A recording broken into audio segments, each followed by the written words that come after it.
buenas figuras para que en el caso de que exista la posibilidad de que el trabajo de tesis sea para publicación o se acomode sobre todo para alguna situación de publicación, pues entonces prácticamente ya tengan muy bien armados sus cuadros y sus figuras. Como ya lo habíamos platicado la ocasión pasada, la intervención que tuve la vez pasada, pues prácticamente la estadística se va a dividir en dos grandes grupos, que es la estadística descriptiva y la estadística inferencial. Entonces, la estadística descriptiva casi siempre va englobada. Ok. La estadística descriptiva casi siempre es la presentación de los datos en formas de tablas y gráficas a fin de resumir los datos de nuestra población. No tienen el objetivo de ser conclusiones, esto ya lo habíamos comentado, a partir finalmente de los datos que se presentan. Sin embargo, sí nos dan un panorama general de lo que va a ser nuestra población. A modo de recordatorio, en un artículo de investigación casi siempre están presentes 4 cuadros. El cuadro 1 es el de características basales de la población y es casi siempre el que va a darnos esta parte de estadística descriptiva. El cuadro 2 puede tener una connotación descriptiva, pero también puede tener una connotación inferencial. Descriptiva en el contexto de los pacientes, digamos, en un estudio de casos y controles, por ejemplo, o en estudios de una corte, podemos hacerlo de carácter descriptivo. En el caso de ser un ensayo clínico controlado, entonces sí ya nos habla de una cuestión inferencial, porque entonces podemos ya empezar a discriminar algunas situaciones relacionadas con los grupos. Básicamente, eso es en lo que consiste el cuadro 2. El cuadro 3 casi siempre es el cuadro de análisis de regresión logística binaria y en el caso del cuadro 4 normalmente es el análisis de regresión multivariado. Esto nos permite finalmente, pues obviamente ir sacando ya lo que es la estadística inferencial, lo que nos va a hablar sobre todo de el análisis como tal de la población que estamos estudiando. Y obviamente el objetivo de estos últimos cuadros, principalmente 3 y 4, es el hacer conclusiones, el hacer situaciones de deducciones o inferencias acerca finalmente de la población que estamos estudiando. En cuanto a la estadística descriptiva, bueno, casi siempre esto es algo muy a sugerencia, en realidad no es algo obligatorio. Es obligatorio el cuadro 1, pero la figura normalmente de selección de pacientes no es del todo obligatoria. Casi siempre la selección de pacientes pues es prácticamente va en material y métodos. En algunas ocasiones, si ustedes usan algunas herramientas como pueden ser las herramientas de la plataforma Cheers, entonces ahí sí en algunas ocasiones, sobre todo cuando usan Stroh, por ejemplo, sí les pueden pedir sobre todo lo que es la selección, la figura 1 de selección de pacientes. Sin embargo, pues no es así como del todo obligatoria. Sin embargo, a mí en lo personal se me hace muy bonita. Ahorita les voy a mostrar algunos ejemplos de algunos trabajos que estamos nosotros realizando y que finalmente la figura 1 de selección de pacientes, pues a veces le da un toque un poquito más visual, más bonito. La estadística descriptiva, entonces, pues nos va a abarcar todo lo que son las frecuencias, obviamente, en las características tanto de la población general como de los grupos, obviamente la cuestión de los porcentajes. Aquí en la estadística descriptiva es donde vamos a aplicar todo lo que son las medidas de tendencia central, dependiendo finalmente del tipo de población que se encuentre en nuestra muestra como tal, ¿no? Y bueno, ya aquí pueden ser medidas de tendencia central, que normalmente pues es media y mediana, en el caso de libre distribución, la mediana, en el caso de distribución normal, pues la media. Y obviamente las medidas de dispersión, que la más habitual es la desviación estándar, en el caso de la distribución normal, o en los rangos intercuartilares, que a mí en lo personal me gusta más usar 25-75, sobre todo por la relación que guarda al momento de hacer los análisis y de los gráficos que arroja el SPSS, que casi siempre son dirigidos hacia estos cuartiles, el 25-75. Sin embargo, hay quienes usan mínimos y máximos, otras personas usan el percentil 5 y el 95, etc. Entonces, ahí sí ya es algo que cada uno de nosotros pues elegirá dependiendo de la medida de dispersión que cada uno de nosotros más nos guste, ¿sí? Insisto, a mí me gusta más el cuartil 25-75 como medidas de dispersión en el caso de la libre distribución. Y bueno, la tabla 1, que insisto, habla sobre todo lo de las características basales de la población. Voy a terminar ahorita la presentación en PowerPoint y prácticamente nos vamos a ir después a lo que es el SPSS, a lo que es el Excel y obviamente a lo que es el Word. Entonces, ahorita voy a terminar esta presentación, que realmente no es muy larga y que realmente la importancia de esto es que entonces les quede un poquito más como práctico, como más tipo taller en realidad. Bueno, y a modo de recordatorio, pues nada más es importante ubicar bastante bien lo que son las variables, sobre todo porque esto nos va a permitir saber qué tipo de estadística vamos a usar. Las variables cuantitativas, que son aquellas que tienen una magnitud y pueden expresarse como un número, y que bueno, la gran división son las continuas y las discretas, y que bueno, en el caso de las continuas son todas aquellas que pueden tomar cualquier valor real, ya sea en enteros, en fracciones o en decimales. Y aquellas que son discretas, que normalmente solamente toman valores enteros. En este caso, por ejemplo, número de hijos, accidentes en una carretera, etc. Y las cualitativas, que son características más bien relacionadas con cualidades de la unidad de análisis. Y en este caso existen dos grandes grupos, que son las ordinales y las nominales. En el caso de las ordinales, pues lo dice bastante bien la palabra, refieren un orden, como en la escala de severidad de dolor, por ejemplo, nivel socioeconómico, etc. Y las nominales, que normalmente no tienen un orden predeterminado, y estas pueden hacer una subdivisión en lo que son dicotómicas o politómicas. Y también existe un concepto que incluso también se puede llegar a usar en el caso de las variables cuantitativas, que son aquellos conceptos de intervalo y de razón. Estos hacen alusión mucho al valor cero, ¿sí? Y en realidad el valor cero entonces nos va a traducir la situación de ausencia como tal de la categoría, o como una situación de una magnitud, digamos, como de un atributo como tal, que puede ser una cuestión arbitraria. El ejemplo clásico es la escala de grados Celsius, que finalmente el tener 0 grados no representa la ausencia de temperatura, sino representa justamente ese punto de congelación. Otro ejemplo que en su momento yo también lo pregunté incluso en las clases de maestría, pues era, ¿qué otro ejemplo de intervalo? Porque este de los grados Celsius pues es muy clásico. Por ejemplo, otro sería los ángulos, el ángulo que puede existir entre dos líneas, por ejemplo, 90 grados, 180 grados, pero 0 grados también representa una situación o representa finalmente esta cuestión arbitraria relacionada con el cero. En el caso de las cuantitativas de razón, el cero se indica la ausencia del atributo. En este caso, por ejemplo, decir un peso de 0, pues prácticamente representa esa situación de ausencia. Entonces nos habla de esta cuestión, insisto, relacionada con el cero y de la cuestión arbitraria en relación con el cero, ¿sí? Y bueno, nada más a lo mejor también como una situación de recordatorio, pues sería, finalmente tenemos que tener siempre muy, muy, muy en mente cuál es finalmente el objetivo que nosotros buscamos del estudio.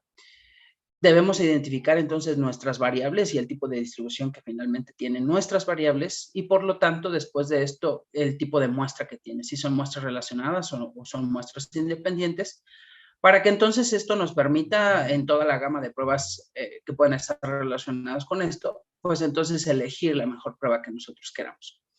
Cuando queremos comparar dos grupos o dos promedios, perdón, y que finalmente el tipo de variable es una variable cuantitativa de distribución normal, habitualmente la t-de-Student es la que mejor nos ayuda en este contexto para hacer el análisis de la comparación de estos dos grupos o de estos dos promedios.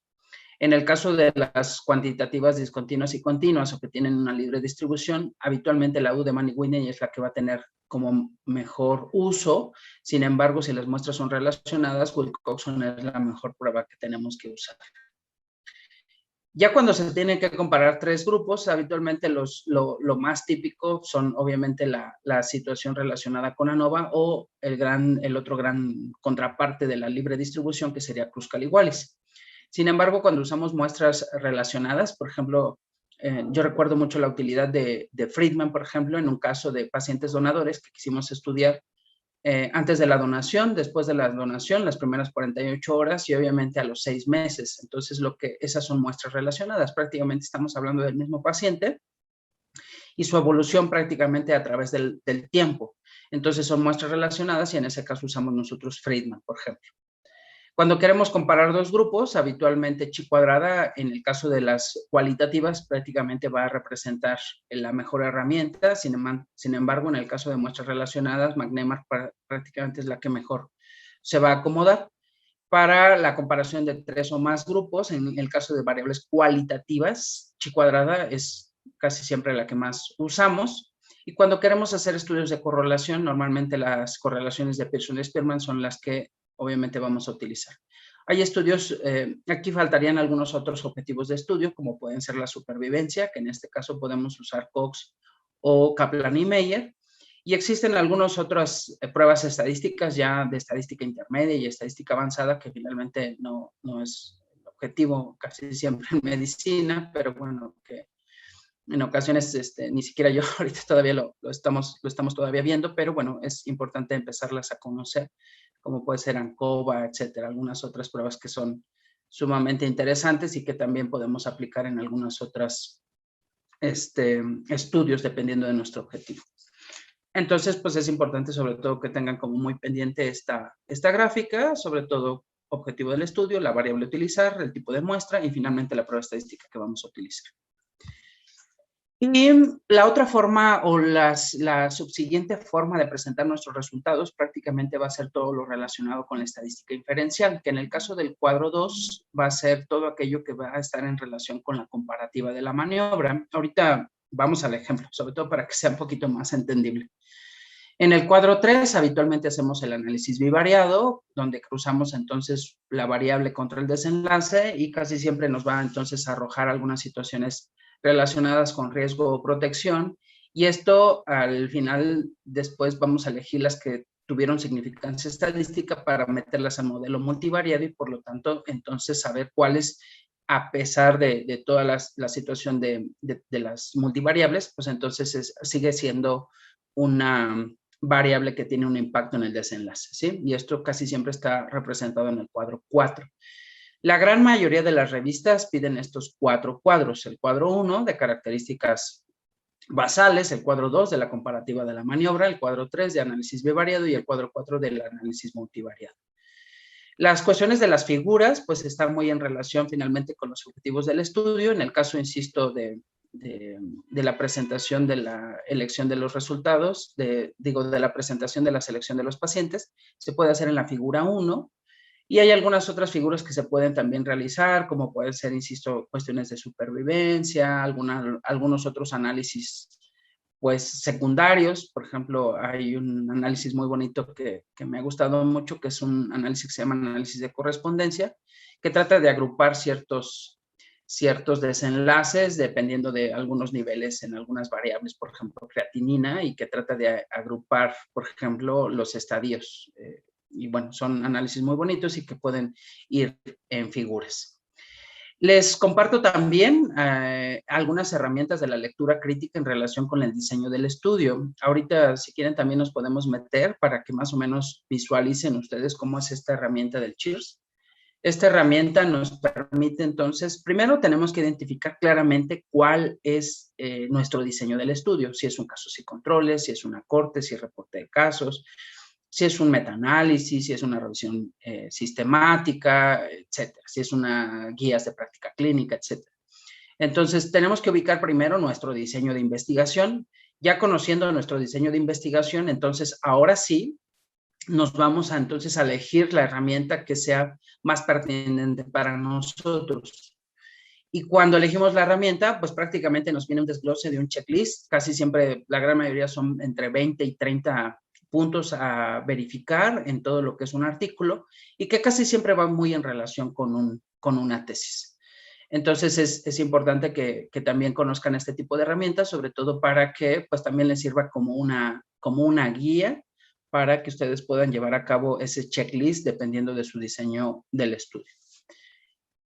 Y bueno, vamos a ir prácticamente a los ejercicios. Lo primero que les quiero presentar, creo que ya dejé de compartir la presentación, ¿verdad? Y ahora voy a compartir lo que es el Excel. Primero el Word, perdón. ¿Sí se ve el Word ahí? Sí, ya cargó. si lo alcanzan a visualizar. Bueno, este es un ejemplo, no recuerdo si esta misma base de datos fue la que les estuve presentando de cómo se tenía que limpiar en el SPSS, en el Excel y después transportarla al SPSS. Pero básicamente a mí en lo personal me gusta mucho siempre presentar los datos de esta forma, es la figura 1 de selección de pacientes. En este caso, lo que nosotros hicimos fueron unas encuestas relacionadas con donación, ¿sí? En este caso fueron 1,685 encuestas realizadas y después hicimos pues prácticamente una limpieza de la base de datos y prácticamente observamos que 50 de las encuestas no tenían los datos completos, entonces estas fueron excluidas. Y entonces nos quedaron un total de 1,635 encuestas completas, prácticamente en su totalidad. Después de ahí, el objetivo del estudio que nosotros buscamos es conocer cuál es el impacto emocional que tiene la situación relacionada con el familiar hospitalizado en terapia, el familiar hospitalizado en cualquier otro servicio del hospital, o gente en condiciones de una entrevista en vía pública. Y lo que quisimos hacer entonces fue esto. Entonces, dentro de las encuestas también se entrevistaron a personales de la salud. Sin embargo, como esta no es parte de nuestro objetivo, este es objetivo de otro proyecto, de otro artículo, pues prácticamente entonces nosotros decidimos dentro de nuestra selección de pacientes también sacar estos 121 encuestas del personal de la salud. Prácticamente quedándonos en total 1,514 encuestas realizadas en total a la población abierta. Y lo separamos prácticamente en grupos. Grupo 1, 679 personas interrogadas en la vía pública. Grupo 2, 698 personas interrogadas dentro del servicio de urgencias. Y en el grupo 3, 137 personas interrogadas con algún familiar en la terapia intensiva al momento de la encuesta. Este es, insisto, el cuadro, la figura 1, donde habitualmente nosotros hacemos la presentación de lo que son la selección de los pacientes, ¿sí? Entonces, esto casi siempre es a modo de sugerencia y cómo se tienen que empezar a presentar los datos. Y después de ahí viene lo que es la elaboración del cuadro 1, que es el de características basales. Ajá. Entonces, siempre el cuadro 1 va a ser el de características basales. Si ustedes voltean a ver cualquier artículo, siempre van a encontrar que el cuadro 1 es el de características basales. Y si no lo encuentran, pues tienen mal diseño metodológico. En este caso, por ejemplo, pues aquí en este caso, por ejemplo, pues al momento de elaborar el cuadro 1, entonces nosotros, si se fijan, estas son puras variables cualitativas. Ajá. Ahorita me voy a ir a un ejemplo de variables cuantitativas y de cómo se tienen que presentar finalmente las variables cuantitativas. En este caso, por ejemplo, el cuadro 1 de características basales de los encuestados, que fueron 1,514, donde ya explicamos por qué nos quedamos con 1,514 y no con los 1,600 iniciales. En este caso, por ejemplo, aquí hay como dos vertientes de cómo se tendrían que presentar los datos. Hay quienes ponen, en el caso de sexo, ponen el grupo más prevalente. Sin embargo, hay quienes están acostumbrados a poner ambos grupos, o sea, mujer y hombre, ¿no? Entonces, esto prácticamente es como muy al gusto de cada uno de ustedes.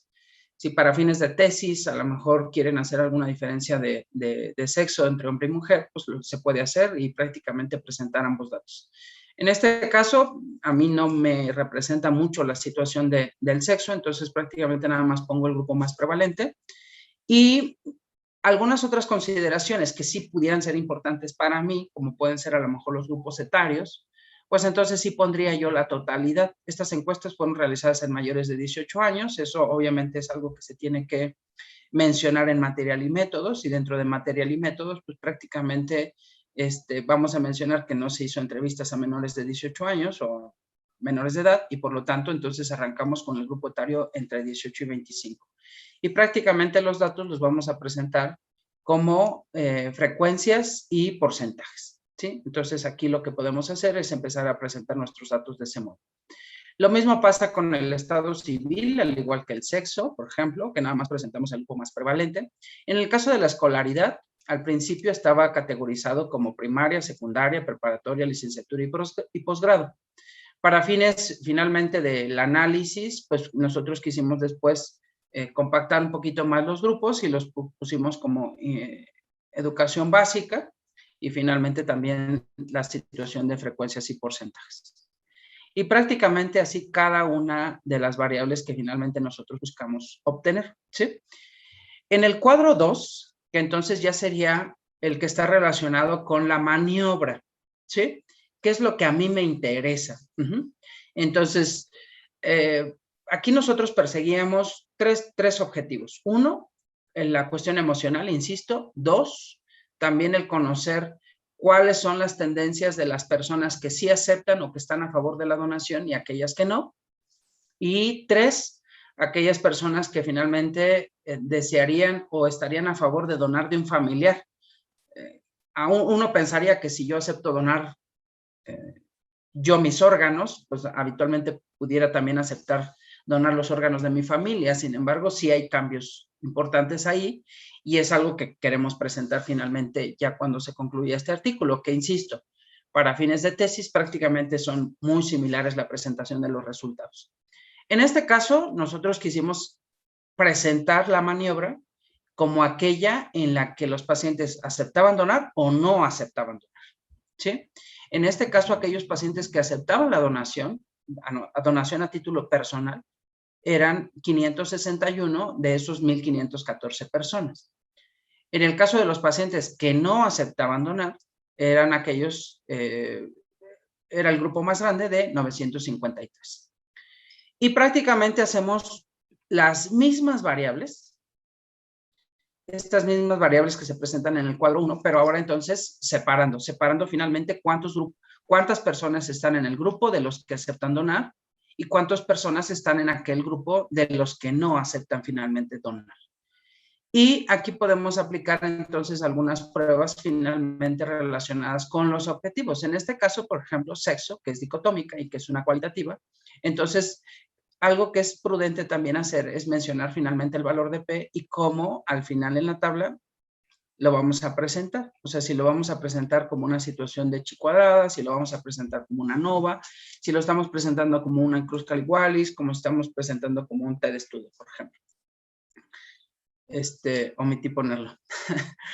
Pero básicamente la idea es esa, ¿no? Entonces, aquí, por ejemplo, en el caso del grupo de sexo, que nosotros quisimos hacer una diferencia, si había alguna diferencia entre aquellos pacientes por género, por sexo, perdón, en cuanto a hombres y mujeres, de los que aceptaban y no aceptaban donar, pues prácticamente no hay una diferencia entre los grupos. Aquí obviamente falta el grupo de hombres, porque ustedes podrán decir, bueno, aquí hay 62 y aquí hay 37, pero en realidad representa el 100% de las mujeres. Sin embargo, en el de los hombres, pues también hay un porcentaje aquí en cuanto a los que aceptan donar y un porcentaje aquí junto con su frecuencia de los que no aceptan donar y prácticamente no hay diferencia en cuanto a los porcentajes. Por eso esta P no es significativa porque está haciendo la comparativa entre los sexos, ¿sí? En el caso de la edad, que entonces ya abarca más de dos grupos, entonces la prueba estadística que se usa pues es distinta en comparación con la que se usó en el caso de sexo, que en este caso fue chi cuadrada. Y aquí, bueno, finalmente podemos también considerar alguna otra prueba, si es que es el caso, o incluso chi cuadrada también puede ser una posibilidad. El estado civil, pues finalmente sí representa o pareciera representar una diferencia estadísticamente significativa, o sea, pareciera que el estar casado o soltero sí tiene una repercusión directa. En el caso, por ejemplo, de la escolaridad, aquí a lo mejor no es muy notorio porque nos falta el grupo de solteros que se omitió para fines finalmente de que no estuviera la tabla tan grande, pero que en el caso de la escolaridad, por ejemplo, aquí es muy notorio. De los que sí aceptan donar, en el caso de aquellos que tienen una educación básica, solamente el 27.8% del grupo que fue encuestado en relación con la educación básica, solamente el 27% aceptaba la donación. En cambio, cuando ya se entrevista a gente con mayor escolaridad, en este caso aquel grupo entre preparatoria, licenciatura y posgrado, que se englobó en ese grupo, este porcentaje aumenta, 42.5. Y de ahí, pues finalmente la cuestión de la interpretación del análisis estadístico y que estadísticamente fue significativo para esta diferencia en cuanto a la escolaridad y el donar o no donar. Lo mismo ocurre en la situación de los ingresos. En el caso del ingreso mensual, por ejemplo, también hay una diferencia. Aquí hay un apoyo en cuanto a la diferencia estadística y prácticamente es muy notorio que aquellos que tienen menos ingresos, la tendencia es obviamente a no aceptar tanto la donación que aquellos pacientes que tienen un mejor ingreso económico. Y así nos podemos ir finalmente con cada una de nuestras variables que finalmente nosotros estamos estudiando, estamos analizando, ¿sí? Prácticamente es la forma en la que casi siempre presentamos los datos. Entonces, cuadro 1, características basales. Cuadro 2 hace alusión a la maniobra, que en este caso es aquellos que aceptan donar contra aquellos que no, y entonces se divide la totalidad de nuestros pacientes, se dividen esos dos pequeños grupos, dependiendo de nuestro objetivo del estudio, y después de ahí se hace el análisis completo. Ahorita, si quieren, nos vamos al SPSS para que más o menos vean cómo se hace este análisis de cada uno de los grupos. Primero la totalidad y después el análisis de cada uno de los grupos. O mejor vamos a hacerlo de una vez. Les voy a poner el SPSS. Ok.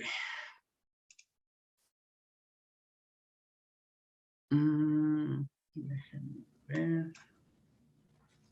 Ya. ¿Sí están viendo la pantalla del SPSS? ¿Sí es visible? Sí, se ve. Ok. Quiero bajarla un poquito, o más bien quiero ampliarla, pero no. ¡Ay, Dios! A ver, voy a...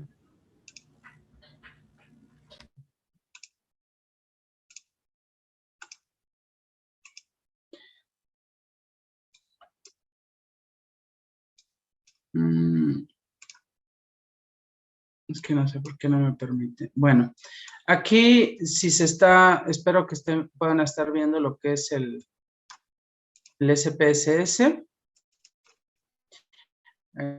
Aquí lo que vamos a hacer nosotros, entonces, primero se va a toda la... En la parte de análisis es donde casi siempre vamos a recurrir en la gran mayoría de los casos y después de ahí vamos a ir a lo que son los estadísticos descriptivos. En el caso de las variables cualitativas, como puede ser, por ejemplo, edad, vamos a poner este ejemplo. Casi siempre en estadísticos, como sabemos que nuestra variable está codificada, porque edad puede estar obviamente en una condición cuantitativa, que no es el caso de nuestra base de datos, porque nuestra base de datos es una condición cualitativa, porque está ordenada por grupos etarios. Entonces, este primero no lo vamos a utilizar prácticamente para nada. Después de ahí nos vamos a ir a gráficos, y en gráficos casi siempre la forma en la que nos van a salir todos los resultados es en gráfico de barras, ¿sí? Entonces, aquí en gráfico de barras vamos a poner esto, y me debe de aparecer lo de resultados. ¿Están viendo la pantalla de resultados? Sí, es donde sale el cuadro de edad, ¿verdad? Ajá, ok. Bueno, entonces se está viendo el cuadro de resultados 1 y obviamente aquí nos aparece la edad. ¿Sí? Entonces, si queremos nosotros presentar todo lo que son los resultados del cuadro 1, que insisto, son características basales, entonces lo vamos a manejar siempre en analizar, en estadísticos descriptivos y siempre en frecuencias. En frecuencias, en lo que son gráficos, vamos a sacar todo lo que son las tablas para las variables cualitativas. En el caso de las variables cuantitativas, se va a sacar en toda la parte de estadísticos. Y obviamente aquí en estadísticos nos va a sacar los datos de asimetría y kurtosis que están en relación con el conocer el tipo de distribución de nuestra variable. Ok, ya tenemos esto y entonces yo quiero entonces empezar a hacer el análisis para lo que va a ser mi cuadro 2, que sería el de la maniobra. Y ese cuadro 2 lo vamos a hacer en analizar. Nos vamos a estadísticos descriptivos. Después de en estadísticos descriptivos nos vamos a tablas cruzadas. En tablas cruzadas, donde dice filas, pues es donde vamos a meter lo de la edad. En el caso de las cualitativas, vamos a meter edad.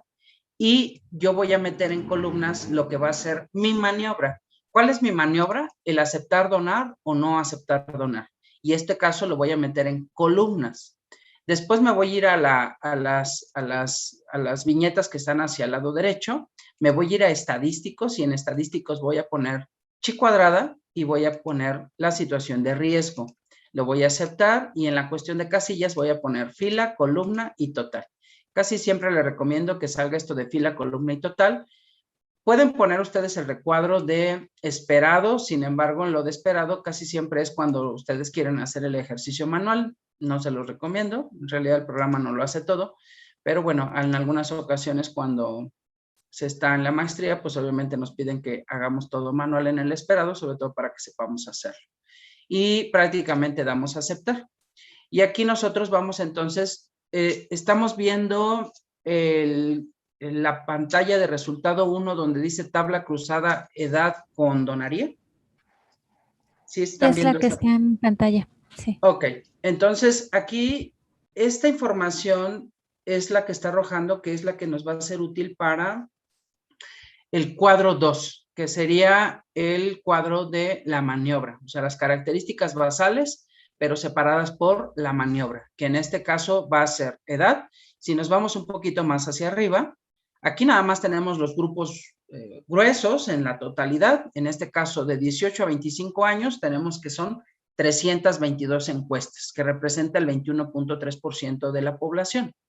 Pero cuando ya hacemos la separación por maniobra, entonces podemos determinar que de esos 322, 109 sí aceptaban la donación. En este caso, porque lo que yo quiero saber es cuál es la condición de donar o no donar. 109, y esto va a representar finalmente dependiendo de lo que yo quiera ver. Si yo quiero verlo por edad, pues entonces voy a buscar este porcentaje del 100%, que entonces 33.9 va a representar este 109. Y este 213, pues está representado por el 66.1%. Y prácticamente después de ahí vamos a ir haciendo el análisis por cada uno de los grupos etarios, ¿sí? En este caso, de 20 a 40 años, pues también encontramos la diferencia finalmente basado en la maniobra que yo estoy buscando, en el objetivo que yo estoy buscando, ¿sí? Vamos a poner un ejemplo de variables cuantitativas. Voy a dejar de compartir esto ahorita. Les voy a poner un ejemplo de cuantitativas para que también tengan conocimiento de las cuantitativas. Ok. ¿Se está compartiendo la pantalla del SPSS?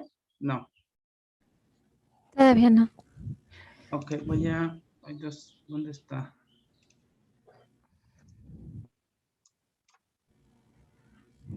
Ahí es que no me da la pestaña esta de compartir pantalla. Dios santo, ¿dónde la encuentro? Ya, perdón, listo, ya.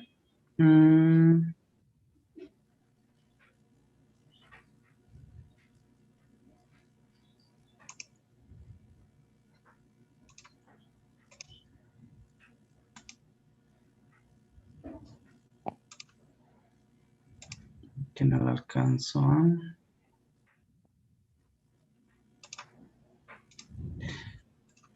Perdón, es que estoy tratando de entenderlo un poquito.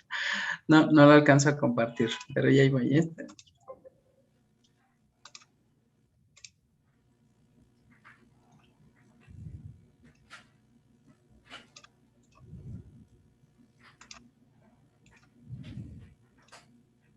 Listo. Están viendo ya ahorita en una pantalla de SPSS que dice COVID-19 hemodiálisis. Sí, ya Sí, es salió. la que están viendo. Ok, bueno, y para variables cuantitativas, entonces voy a irme obviamente a analizar, me voy a ir a cuestiones de estadísticos y me voy a ir a frecuencias también nuevamente. Por ejemplo, yo quiero ver la situación de edad. Entonces paso edad hacia lo que es la variable y en estadísticos voy a poner cuartiles, media, mediana, mínimo, máximo, asimetría, kurtosis y le voy a poner gráficos. No quiero ningún gráfico porque estoy buscando más que nada la situación del análisis en cuanto a la variable. Aquí ahorita están viendo lo que es una pantalla que dice frecuencias y estadísticos. No solamente se ve la tabla, la inicial. Ay, no, a ver, voy a ver. Ok. Yo creo que sería como compartir otra ventana, ¿verdad? Voy a ver si aquí está.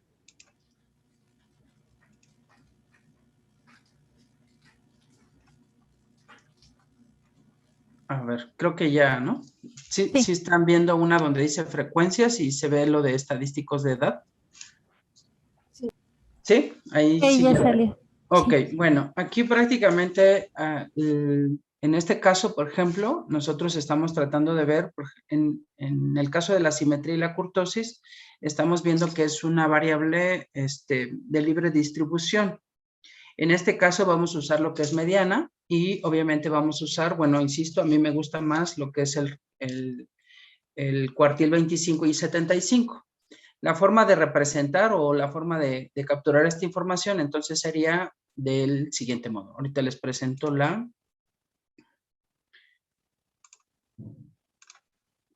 tabla 1, que sería...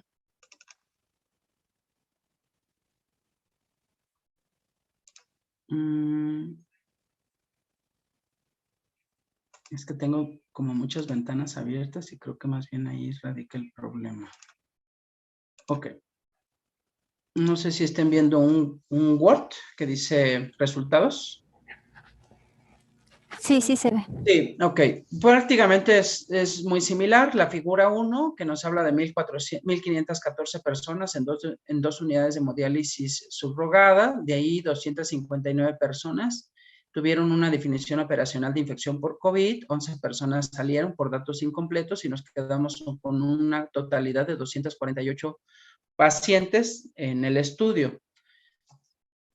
Perdón, después se realizó lo que fue la prueba de PCR y finalmente determinamos cuáles de ellos eran positivos. 106 pacientes tuvieron prueba PCR positiva, de los cuales 31 personas fallecieron. Acá 83 personas tuvieron una prueba PCR negativa, de las cuales 12 personas fallecieron. Y 59 pacientes no se realizaron prueba PCR. Sin embargo, de este grupo, 22 personas fallecieron. Ahí, bueno, ya en el momento de la discusión, vamos a aclarar que muchas de esas personas no se hicieron PCR por las condiciones de gravedad y obviamente fallecieron por esa situación. Y aquí entonces vamos a representar lo que son el cuadro 1. Si se fijan, ya es otra forma de interpretar los resultados cuantitativos. En este caso, por ejemplo, la edad, como bien habíamos visto, ya en el análisis dentro del SPSS se presentaron los datos como mediana y rango intercuartilar, en este caso 25-75. Aquí vamos a tener entonces que la mediana de edad de nuestro paciente son 51 años y que el rango intercuartilar de nuestros pacientes va desde 36 y hasta 63 años. Y así cada una de las variables que finalmente tienen ese carácter cuantitativo, que se va a presentar entonces con su medida de tendencia central y su medida de dispersión.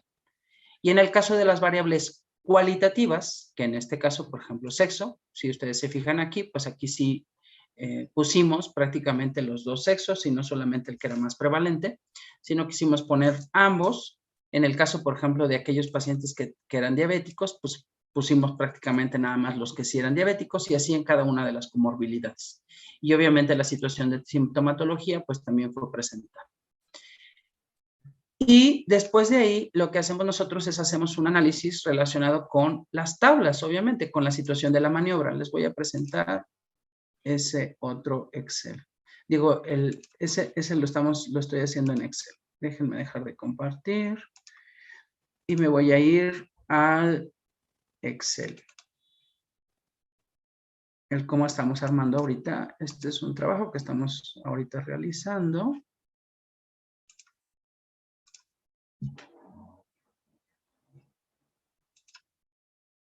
Ok, ahí están viendo un Excel. Sí, Sí, bueno, aquí lo que nosotros hacemos en el Excel, pues casi siempre es lo mismo. Prácticamente la presentación de los cuadros lo hacemos normalmente siempre en el Excel y después de ahí prácticamente nada más tomamos y lo transportamos al Word. Si se fijan, este es el cuadro 1 que les había presentado, que está relacionado con las variables cuantitativas y obviamente este estudio tiene también variables cualitativas. Si ustedes quieren, pueden presentar, por ejemplo, cuadro 1A con todas las variables cuantitativas y cuadro 1B con todas las variables cualitativas. Eso es muy a elección de cada quien. Insisto, el cuadro 2 está más bien relacionado con el desenlace que nosotros buscamos, la maniobra que nosotros buscamos o el objetivo que nosotros buscamos. En este caso, nuestro cuadro 2 está en relación con el desenlace clínico. ¿Cuál es el desenlace clínico que buscamos? ¿La mejoría clínica o el paciente que falleció?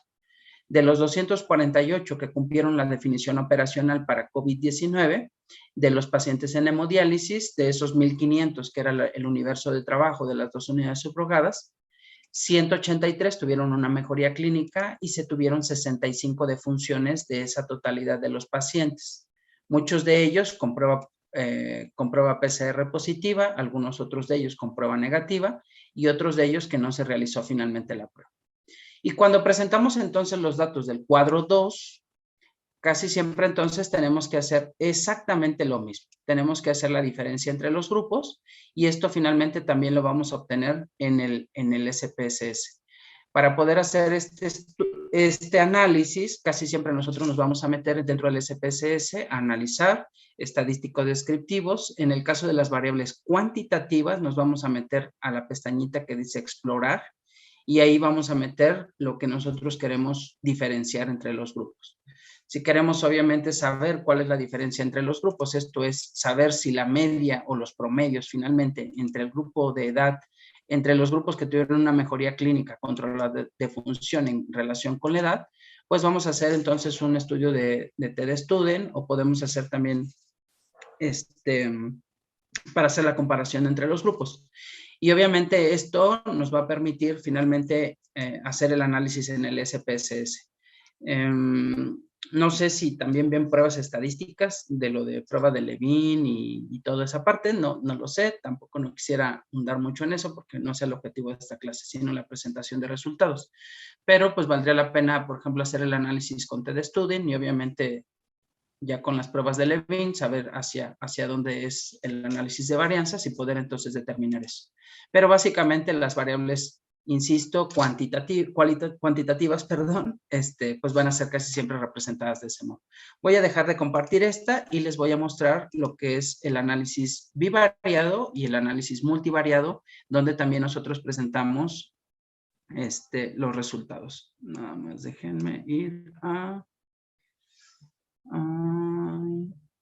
aquí está. Ok, nos vamos nuevamente al Excel de lo que es el trabajo de la encuesta. Y aquí en el trabajo de la encuesta, quiero yo pensar que están viendo lo que es el cuadro 3. En el cuadro 3, entonces, hacemos lo que son el análisis bivariado. Aquí nosotros lo que quisimos hacer es meter las variables y qué relación tienen con la decisión respecto a la donación. Y si se fijan, la forma de presentarlos casi siempre es, pues obviamente conocer el OR, que nos habla de las situaciones de riesgo o de protección, conocer su intervalo de confianza, que ya el intervalo de confianza por sí mismo nos puede orientar a si es una cuestión significativa o no, basado sobre todo en esta condición que ustedes ya saben, que es el rebasar o no la unidad. Y obviamente tenemos que también tener el soporte del valor de P. Que insisto, hay algunos artículos y algunas presentaciones de tesis que puede omitirse este valor de P si es que tenemos los intervalos de confianza o al revés. Yo en lo personal casi siempre me gusta en el supuesto de omitir algo, omitiría el valor de P y me quedaría con el intervalo de confianza y obviamente con el valor del OR o del RR o del hazard ratio, ¿sí? En este caso, por ejemplo, nosotros quisimos saber si el sexo femenino tenía una influencia respecto al donar o no donar. Prácticamente no tiene una relevancia, no tiene una significancia estadística, pero el ser casado sí representa tener una situación de riesgo respecto al donar o no donar, ¿sí? Entonces, aquí ya empezaron las variables que finalmente tienen una relación directa con el desenlace que yo busco. En este caso, todos tenemos, como bien sabemos, un riesgo de 1 y en este caso tenemos 26% más de probabilidad de no donar si es que yo soy una persona casada, ¿sí?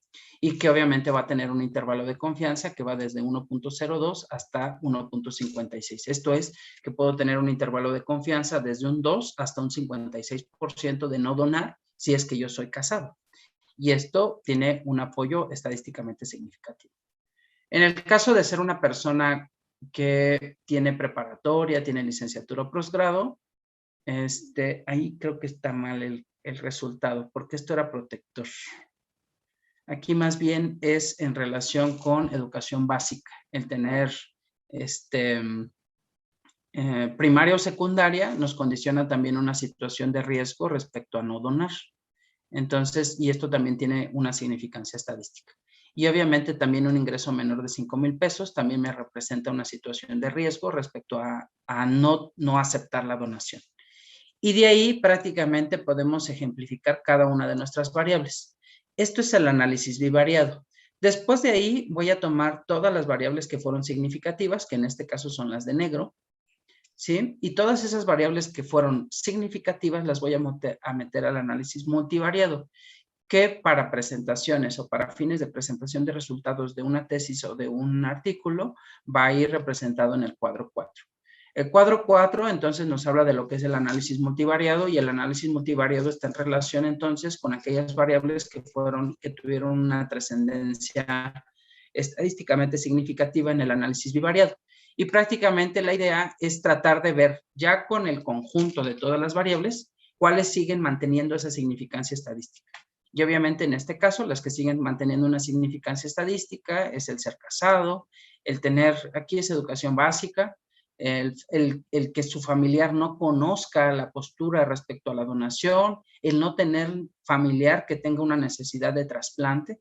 Si esto lo queremos invertir, pues también podemos entonces decir, yo puedo hacer el análisis pensando en que mi familiar a lo mejor, tengo un familiar que necesita un trasplante, esto me sensibiliza a mí y entonces esto puede ser un factor que pueda condicionar que yo done, ¿sí? En este caso está la inversa.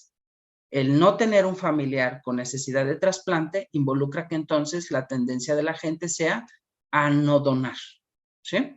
Y obviamente el conocer o no un donador, el hablar o no con la familia respecto a la donación, etc.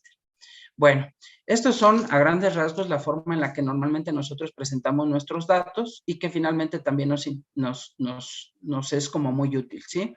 Casi siempre todos los artículos y en las tesis es como lo esencial.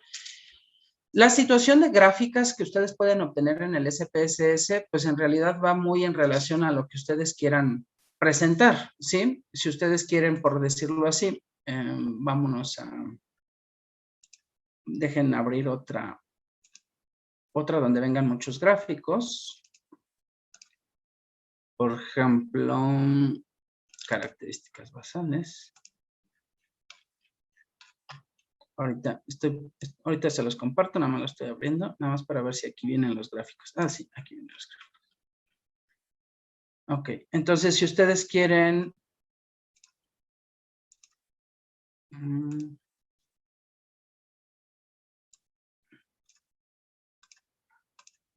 Si ustedes quieren ver entonces los gráficos, entonces esos gráficos prácticamente son muy a libre de ustedes y prácticamente todos estos gráficos son editables finalmente en el SPSS, ¿sí? Ustedes prácticamente dan un doble clic sobre la imagen, en este caso aquí en Sexo, les va a abrir otra pestaña que va a decir editor de gráficos y aquí prácticamente pueden modificar todo. Sí, pueden modificar color, pueden ponerle porcentajes, pueden ponerle frecuencias, pueden cambiarle el título al gráfico y prácticamente ya cuando esté completamente limpio, cierran el editor de gráficos y las modificaciones que ustedes hicieron se van a transportar a la pestaña de resultados y de ahí ustedes pueden transportar finalmente sus gráficos hacia su Word, que finalmente va a ser ya la elaboración de la tesis como tal, ¿sí? Y por último, quisiera nada más mostrarles lo que es la plataforma de Cheers. Déjenme irme ahí para que a lo mejor también se den cuenta de cómo también es prudente ir presentando los resultados y que también ustedes estén como en ese conocimiento de cómo se tienen que... las herramientas que existen, y esto a ustedes también les puede dar una idea de cómo se pueden presentar todos estos datos. Les voy a compartir también ahorita, no sé si estén viendo una pantalla de internet. que dice Equator Network. ¿Sí? Sí. ¿La están viendo todos? Sí. Bueno, esto prácticamente, pues ustedes pueden incluso manejar también como el idioma que ustedes quisieran tener, etcétera. Entonces, aquí lo importante finalmente es que identifiquen qué tipo de estudio es el que ustedes quieren. Casi siempre todos los estudios son de carácter observacional. Entonces, la herramienta más típica es el Strobe. Por ejemplo, en los ensayos clínicos, Consort es la más típica. Y, por ejemplo, pongamos un ejemplo de que ustedes están haciendo un estudio de casos y controles. Entonces, el casos y controles pues les va a permitir entonces conocer todo este checklist que les va a permitir cómo ir elaborando su artículo y que entonces pueda ser como muy útil, pero también ir elaborando lo que va a ser su tesis. Si ustedes se fijan, prácticamente tienen que ir cuidando todos y cada uno del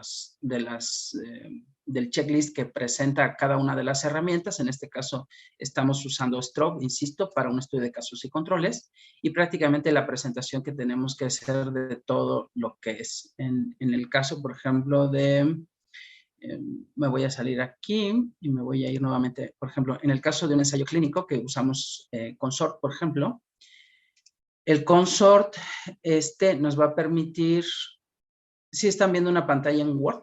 No. ¿Sí? Está como en la página de internet. Ay, no, a ver, entonces voy a dejar de compartir y voy a compartir la otra. Okay. Y por ejemplo, es otro checklist distinto. Ahora sí ya lo están viendo, que es el Consort. Y se usa para ensayos clínicos controlados.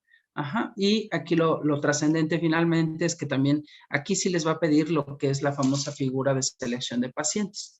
Prácticamente aquí les va a ir mostrando todo lo que son los resultados. ¿Sí? Bueno, ya no me quiero alargar más por si hubiera alguna pregunta. Prácticamente yo creo que aquí voy a dejar de compartir y no sé si tengan alguna duda, pregunta, ya para a lo mejor finalizar. Tenemos una pregunta aquí en el chat. Ay, Dios. Ay, a ver, lo abro. De la doctora Dani. Ok, dice, ¿hay alguna referencia para el tipo de función estadística utilizada para cada una?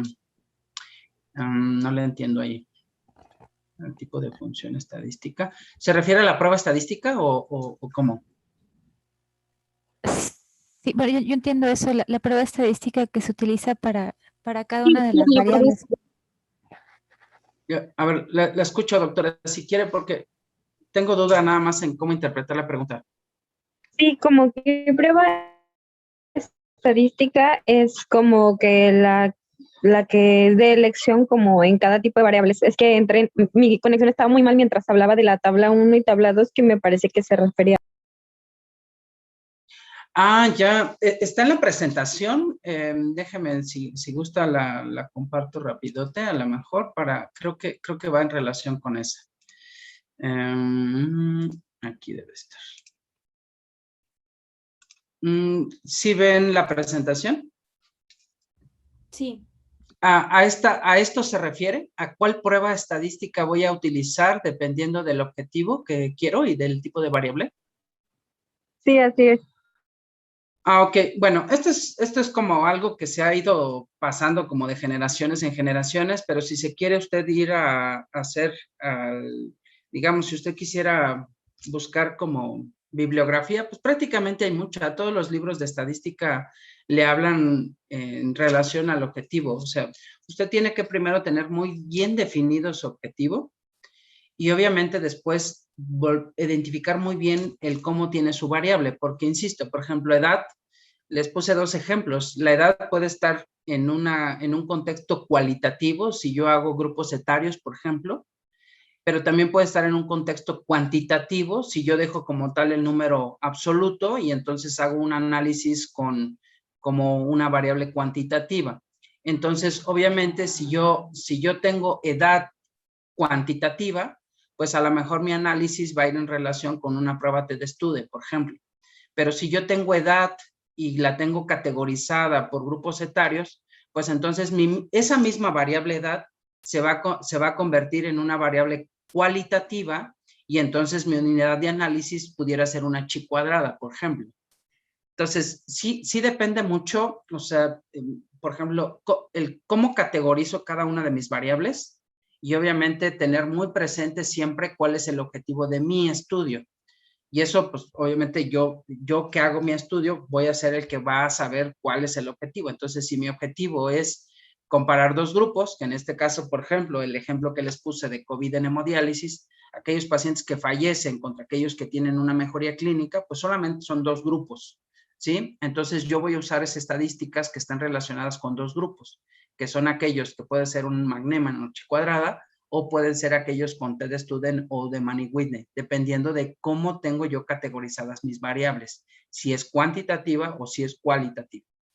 Esta es una tabla que, pues, la verdad es que si es de utilidad ahí tomarle una captura de pantalla o algo, pues prácticamente que les ayude o les sirva, pues adelante, ¿no? Y que lo tengan. Y bibliografía, pues insisto, hay muchísimos libros. Y artículos, pues también hay muchísimos que más bien yo le sugeriría que realice búsqueda, pero basado en esto, ¿no? En el objetivo del estudio.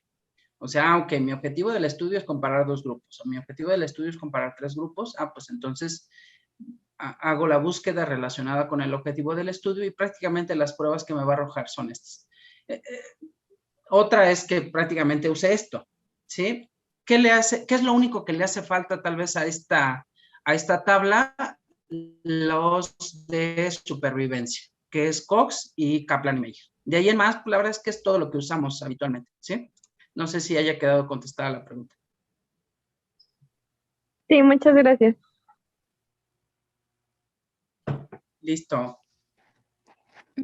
¿Algún libro que o sea, sí hay varios, pero alguno que esté así como, pues no tan complejo, ¿no? O sea, como que ayude a esta finalidad, ¿no? De sacar la tesis, ¿cuál recomendarías? Mira, hay un libro muy bueno del Hospital General de México, del doctor Alvarenga, que a mí en lo personal se me hace como, o sea, si quiere uno empezar a leer de estadística, ese se me hace fabuloso. Es prácticamente de los más sencillos que hay. Es del doctor José Luis Alvarenga, es del Hospital General de México y se me hace muy bueno. El libro se me hace muy sencillo, muy comestible, muy, no sé cómo decirlo, pues muy sencillo, la verdad. Se me hace una maravilla porque es muy entendible.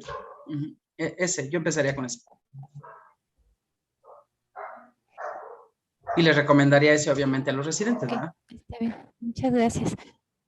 Listo. ¿Alguien más? ¿Alguna otra duda, pregunta? Parece que ya no hay nada más. Agradecimientos de la doctora Nayeli por la clase. Bueno, pues cuídense mucho. Muchas gracias, doctor Juan Carlos. Nos vemos. Gracias a todos. Hasta luego. Adiós. Gracias.